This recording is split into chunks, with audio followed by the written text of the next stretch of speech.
All right, welcome. If you're a leader, you know the world is in constant flux. So, how do we build resilience? Well, for this briefing, we're going to look at a group of people who are, honestly, masters of adaptation, the Xennials. So let's just get right to it. Here's the question every single leader is wrestling with right now. How do you mentor for resilience when the world is just constantly being disrupted? We think the answer, or at least a big clue, lies in a very specific, kind of fascinating case study. Okay, here's our game plan. First, we'll introduce our case study, the Xennials. Then, we'll dig into the two massive forces that shaped them, that great digital shift and the 2008 economic meltdown.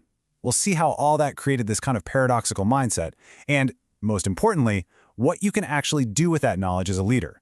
So who are we talking about? This is the Xennial microgeneration. These are the folks born roughly between 76 and 85, kind of sandwiched right there between Gen X and the Millennials. And their whole life experience offers this incredible model for understanding how to adapt. I mean, just think about this for a second.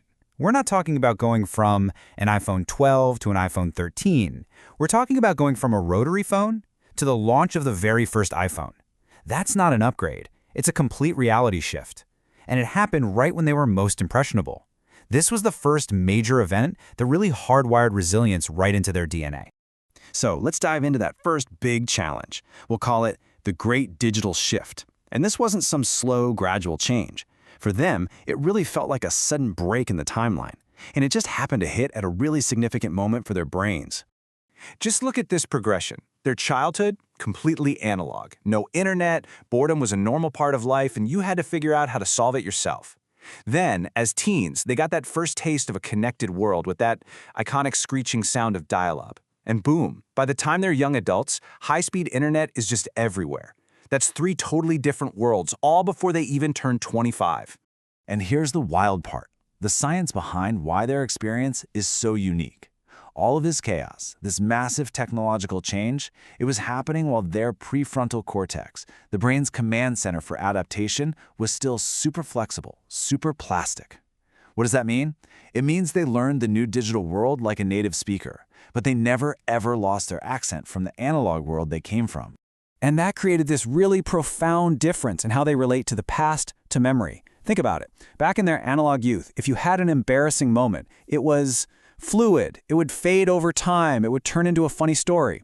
But today, for anyone growing up fully digital, that same moment is permanent. It's indexed. It's searchable. It's out there forever. Xennials get the psychological weight of both of those realities. So, what do you get when you put all that together? Well, you get this unique cognitive adaptation, something we can call technological bilingualism. This bilingual person is kind of a secret weapon in the office. They get the value of deep focus, a face-to-face interaction. They can sit through a whole meeting without reflexively checking their phone. But at the same time, you throw a new piece of software at them, and they're not intimidated at all. They'll just dive right in. They might brainstorm on a physical whiteboard before they ever touch a digital workflow. See, it's that ability to pick the right tool for the job, analog or digital, that makes them so incredibly effective. You know, this really gets to the heart of their whole mindset. Just remembering what it felt like to be genuinely unreachable for hours. You'd make a plan to meet someone at 8 o'clock, and you'd just show up. You trust they'd be there. That's a psychological anchor that's just gone now. It totally shapes their view on focus and presence in a world that demands an instant reply to every single ping. It's an experience a lot of younger folks on your team just literally have never had. Okay, but the tech whiplash, that was only half the battle.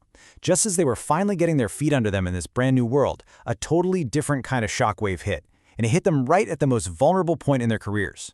2008, the Great Financial Crisis. For this group, this wasn't just some headline on the news. This was a complete career derailment.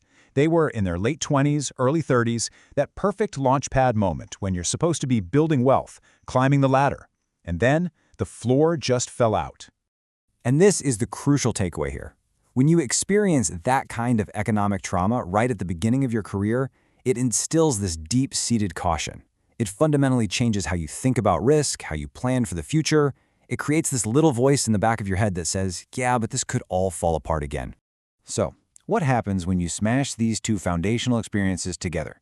The technological whiplash and the economic shock.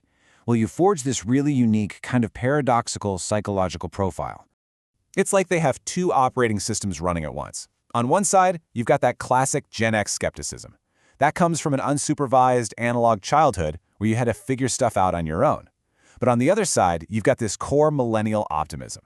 They came of age when the internet felt like this amazing, hopeful tool that was going to connect the whole world and solve huge problems. This is why their approach to things like social responsibility is so interesting. They're deeply skeptical of corporate jargon, but they're genuinely optimistic that a really well-designed plan can actually make a difference. And so, somehow, they live right in the middle of that paradox, and they're comfortable there.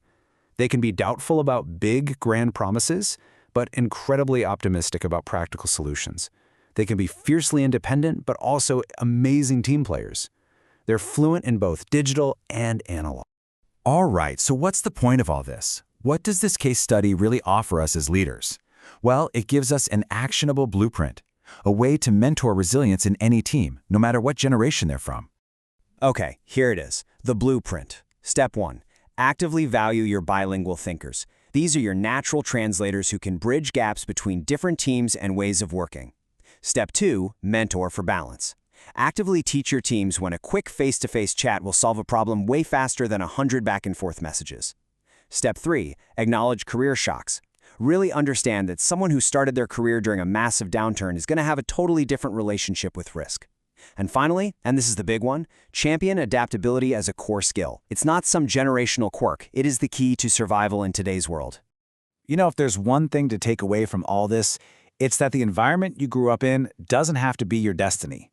The Xennial experience is living proof that you can go through a complete rupture of your world and not just survive, but actually synthesize the lessons from the before and the after to become stronger and way more resilient.